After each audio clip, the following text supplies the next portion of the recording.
अस्सलामुअलैकुम वरहमतुल्लाहि वबरकातहू। प्यारे बच्चों, आज हम एक बहुत ही अच्छी कहानी सुनेंगे जिस कहानी का उन्वान है इत्तेफाक में बरकत है। तो चलिए शुरू करते हैं हम कहानी सुनना। हमारी कहानी का उन्वान है इत्तेफाक में बरकत है। मेरे बच्चों, एक गांव में एक बूढ़ा किसान रहता था। उसके 4 बेटे थे जो हमेशा आपस में झगड़ते रहते थे। किसान ने उन्हें समझाने की बहुत कोशिश की मगर बेसूद। जब वो मरने के करीब था तो उसने चारों बेटों को अपने पास बुलाया और नौकर से कहा, लकड़ियों का गट्ठा ले आओ।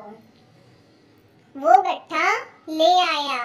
किसान ने हर एक से बारी बारी कहा कि गट्ठा तोड़ दो, मगर कोई भी न तोड़ सका।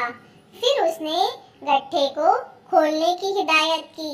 गट्ठा खोला गया तो किसान ने एक एक लकड़ी तोड़ने को कहा। सबने एक एक करके तमाम लकड़ियां तोड़ दी। बूढ़े किसान ने कहा, ये तुम्हारे लिए एक सबक है। जब तुम मिलकर रहोगे तो तुम मजबूत और ताकतवर रहोगे और ना इत्तेफाकी में कमजोरी और बर्बादी है। तो प्यारे बच्चों, ये थी हमारी कहानी इत्तेफाक में बरकत है। हमने इस कहानी से ये सबक सीखा कि हम सबको मिलजुल कर रहना चाहिए। अगर हम मिलजुल कर नहीं रहेंगे तो लोग हमें तोड़ने की कोशिश करते हैं।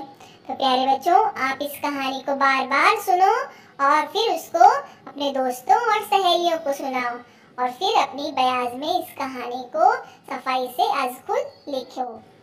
मिलते हैं हम अगली कहानी में, तब तक अल्लाह हाफिज।